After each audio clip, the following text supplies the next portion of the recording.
You're listening to Florida Capital Conversations, a podcast series brought to you by Holland & Knight's Tallahassee office. Each episode of this series will take a look at the many different aspects of state and local government through the lens of our experienced legal professionals. Our hosts, Nate Adams and Mia McKown, have a wide range of Florida governmental experience and offer a seat at the table to everyone who listens to these candid conversations. Welcome to our Florida Capital Conversations podcast series. Today, our subject is protecting trade secrets when doing business with Florida government. And our guests are Karen Walker and Tiffany Roddenberry. My name is Nathan Adams. My co-host is Mia McKown. We are so pleased that you have joined us today to consider another important issue touching on state government affecting the business community and our daily lives as Floridians. There's none better than Karen Walker and Tiffany Roddenberry to kick off our discussion. So let me begin by asking you both to tell us a little bit more about your practices. So I'll be glad to start. This is Karen Walker. So I lead Holland & Knight's government section, which is about 145 lawyers and professionals throughout the country who represent clients before governmental entities, before the executive and legislative branches, and deal with legal issues affecting government. My personal practice is primarily representing clients that contract with state and local entities all over the country and also in Florida, obviously. And as part of that practice, we represent clients that have issues involving the intersection of the open records or public records laws in various jurisdictions and trying to protect their confidential, proprietary, and trade secret information. Yeah, thanks for having me, Nate. I'm Tiffany Roddenberry. I'm a partner in the Tallahassee office, and I work closely with Karen doing very similar things involving state and local government procurement and also helping clients that are dealing with issues where public entities are requiring them to produce information that they might deem trade secrets. This topic is very close to my daily practice. Well, great. Well, I know in this world of public procurement, dealing with the government, the Sunshine Law is a constant framework for litigation, for interaction, for communication. And commonly the question arises, what is a public record? So let me start there, and either one of you feel free to answer that question. I'm glad to answer that question, Nate. So basically, under Florida law, a public record is, you should assume it's anything that can be recorded that is made or received pursuant to law or ordinance in connection with the transaction of official business by any agency. It doesn't have to be a written document. It can be an email. It can be a text message. It can be a voicemail message. It can be an audio recording. It could be a podcast. It could be anything that can be recorded. And the term agency, in terms of, when you're talking about involving the transaction of business by an agency is going to include basically any governmental entity, state, counties, municipal entities, but it also includes other public or private agencies, persons, partnership, corporations, or businesses that are acting on behalf of a public agency. And we'll talk about that a little bit later, because there are certain circumstances where private sector entities can be subject to Florida's public records law. And just to follow up on what Karen said on how broad public record is defined in state law, it's really not, the means of how it's transmitted, it's the nature of the communication. If it's something that's being received by an agency, there's a good chance it could be a public record. It could be even just personal emails between agency employees if those emails are about official agency business. I just have a couple of questions. I often deal with Tiffany and Karen, as you know, with this issue too. But for our audience, when does Florida public records law apply to a private business? I know you touched on it both a little bit, but a little bit more detail. So Mia, first of all, anyone who is doing business, whether it's contracting with a governmental entity or is regulated by a governmental entity in Florida, should assume anytime you're providing any information to that agency that the information is public record, unless you're confident it's subject to a statutory exemption. So anything you give to an agency, you should assume it's public record. There are circumstances where a private entity that contracts with the government can itself become subject to the public records law. And when that occurs is when that private entity that contracts with the public entity is deemed to be acting on behalf of the public entity. And so when you're in that situation, it's not only the information that you provide to the governmental agency that can become subject to disclosure under the Public Records Act. It may also be information in your possession that you haven't given to the agency yet, but that relates to your contract with them. So the courts have said in Florida, and the Attorney General's office, which the Attorney General's office has a big role in interpreting Florida's sunshine laws, which include both the open meetings law, the sunshine law, and the open records law, which is the Public Records Act.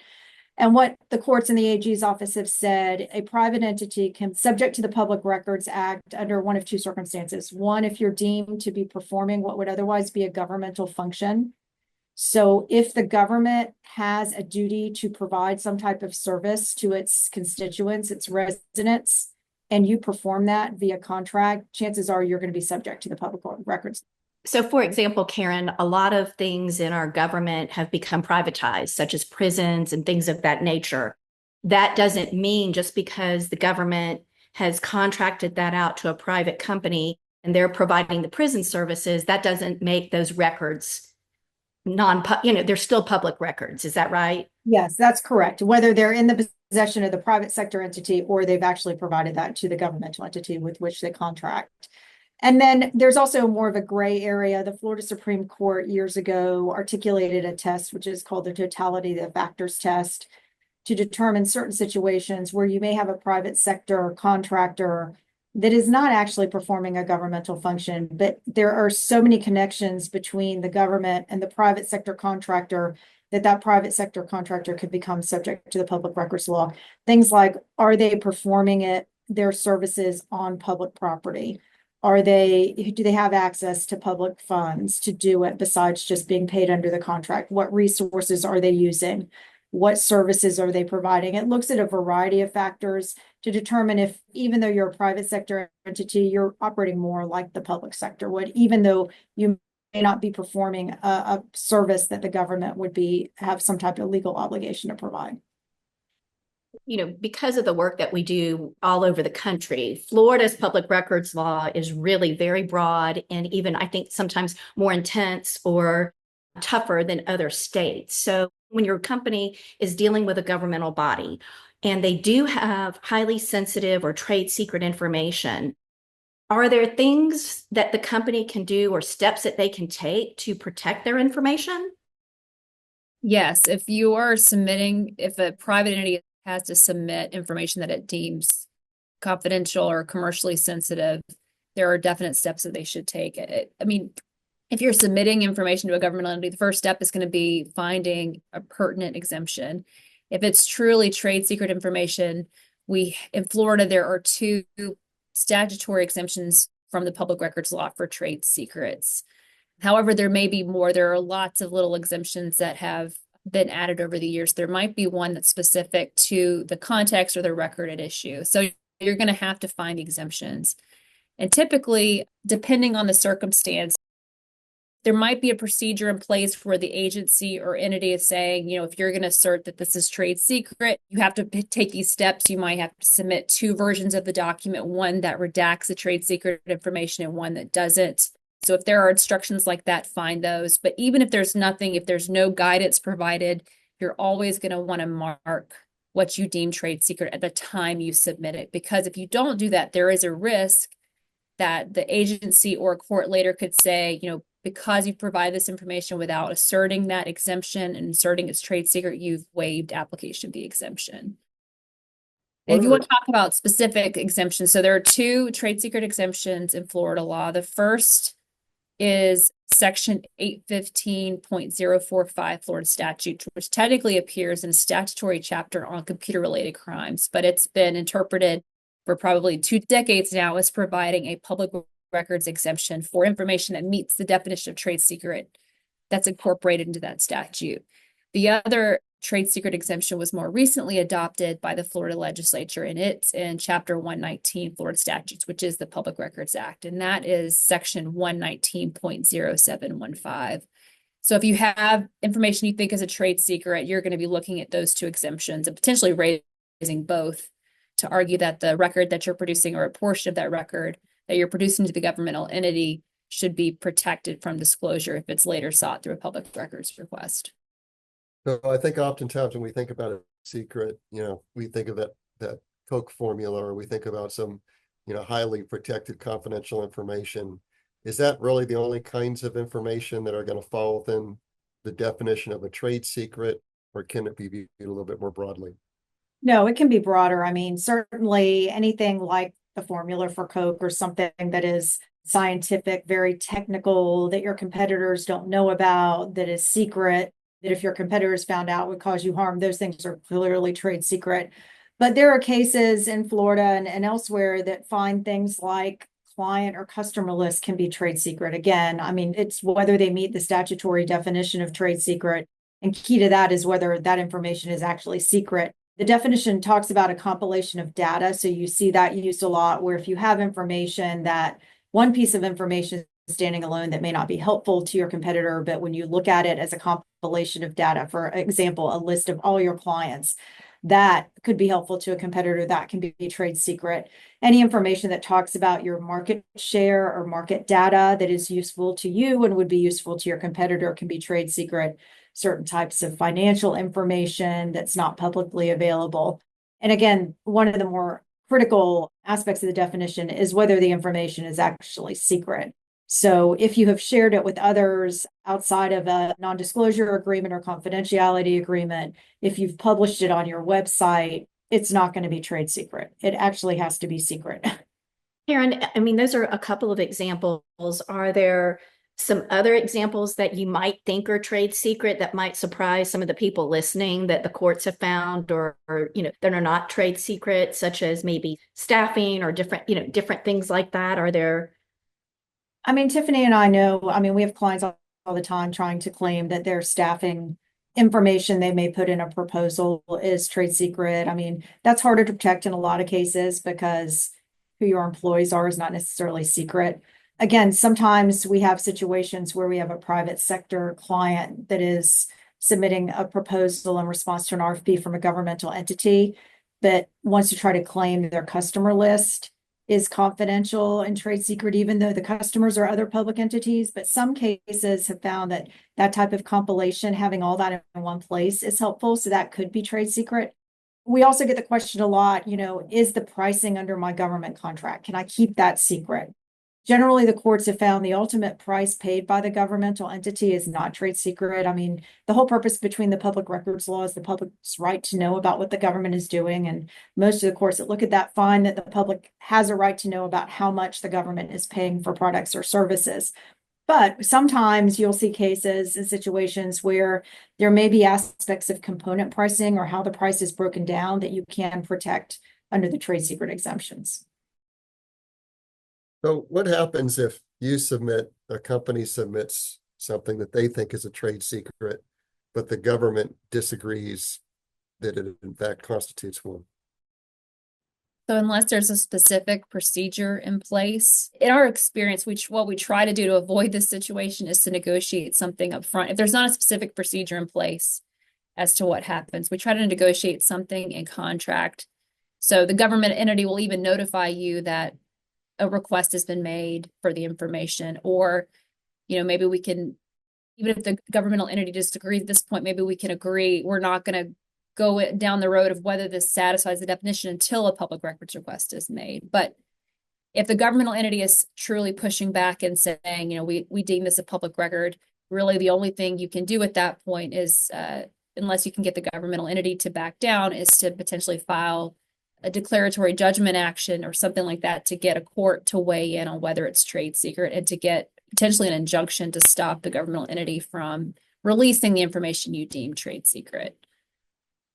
I have often found that if you're really pushing for the trade secret and want to protect that, even when we've negotiated that in contract, the governmental agency kind of expects the business to carry the weight in proving that. Has that been That's y'all right. assuming that's your Yes. experience as well? Yes. I mean, that's just in the situation where there's not a procedure. I can't recall the statute right now, but if there's actually a statute that governs this exact situation for information that you deem trade secret submitted to the Office of Insurance Regulation, that there's a procedure in place where, essentially the same thing happens that, to actually protect it, to get that information deemed trade secret, you still have to go to court, but there's a set process. So you know exactly what happens and what you need to do to prove that up. Well, and I think the process makes sense. And I think it's similar in a lot of different states. They may have it codified or worded differently, but it does give the businesses an opportunity to go back and, rethink that and make sure that that is something that they want to, spend the legal fees, take the court action to protect. So I think those procedures are really important for a business to make sure that, Tiffany, as you mentioned, to put in their contracts so that they know what the process is. In a lot of situations, the governmental entity will really allow the business to make the assertion of trade secret and then essentially kick the can down the road as to whether we have to prove that up. They'll wait for a public records request to be made. But I have had the situation recently where governmental entities say, no, we need to make this determination now. We're going to, go through the steps of figuring out if we believe your assertion of trade secret, which is, I don't know if that's a trend or not, but that's something I've experienced recently. You alluded to a situation where government kicks the can down the road, waits for a public records request, kind of play that out. Besides the governmental entity potentially raising a question about whether the trade secret has been properly asserted, who are the other persons that could potentially do that? I think it commonly comes up when a third party has made a request, a public records request to that governmental entity. So I think they have even rights under Florida's Public Records Act to contest if the governmental entity says, we can't produce this because it's trade secret. So how it typically plays out is, someone's going to court, either the business is trying to protect its information or the third party requester to get a court to weigh in. Even if the situation just occurs that it's the business who says, okay, I'm going to court to get a declaration that this information is trade secret and cannot be disclosed. Or often the third party requester might even step in to intervene to try to make the case that it should not be, that information should not be protected from disclosure. We've talked about trade secrets, and I know that's the main purpose of the podcast, but are there any other exemptions that a business should assert during this process? I mean, there are a ton of exemptions to the public records laws in Florida, and some of them are very specific to certain types of information. There's some new cybersecurity exemptions. There's some IT-related exemptions. So I think it's important, if you have information that you want to protect and keep confidential, that you get proper legal counsel to help you analyze whether, number one, it falls in the trade secret exemption. And if not, if there's other exemptions that may apply. Now, one question we get asked a lot is, is there a general privacy exemption? And there are some privacy exemptions for certain information, bank account numbers, certain types of personal identifying information, but there's not a general privacy exemption from the public records law in Florida. It's like a catch-all.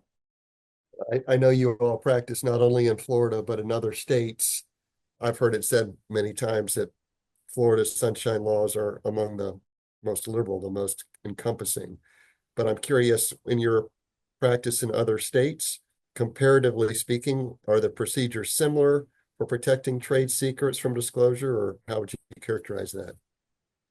It depends on the jurisdiction. Some states have a trade secret exemption similar to Florida's.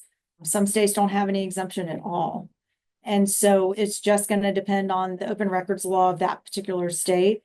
Florida does have some of the broadest public records laws in the country, but on the trade secret exemption, it's better than some.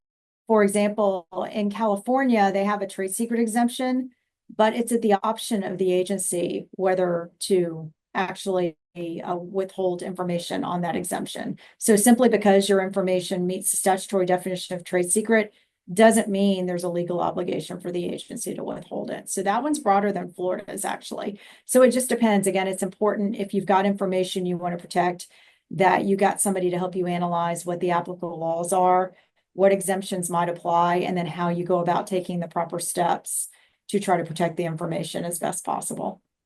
And Karen, a lot of that too is kind of pre-planning, where the businesses should probably have systems in place so that the business people that are working on the accounts know how to protect that information, because they have duties to protect public records. And so I know you and Tiffany also help clients develop those type of policies and practices. Is that accurate? That's exactly right, Mia. And it's really frustrating for companies when they call us and, someone has sent a public records request to an agency that they've provided information to, and they say, well, we want to protect this, but they didn't mark it as confidential or trade secret, and it's too late. And, and it's frustrating because if they had called us beforehand, it's pretty easy for us to help walk them through the process and mark it, so you at least preserve that argument. But if you send information in Florida to a governmental entity and you don't mark it at all, there's case law directly on point that says you can't claim the trade secret exemption. And so again, that pre-planning and taking those steps up front is really important. Certainly the most important implication of submitting documents that are trade secrets that you can't protect, or losing that protection of that information. But to the extent a lawsuit is filed and information has been withheld as a trade secret that is not in fact a trade secret according to a court, kind of what happens then?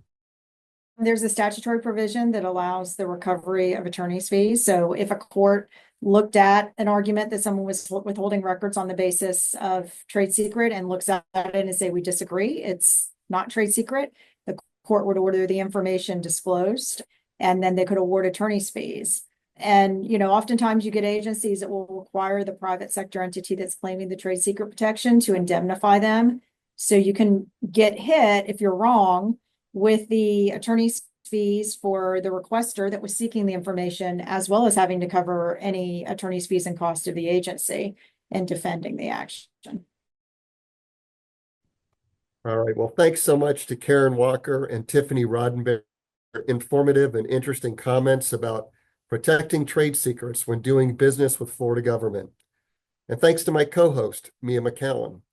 Most of all, thanks to you for joining us today. Please plan to join us for our next Florida Capital Conversations podcast. Have a great day. Thank you for listening to Florida Capital Conversations.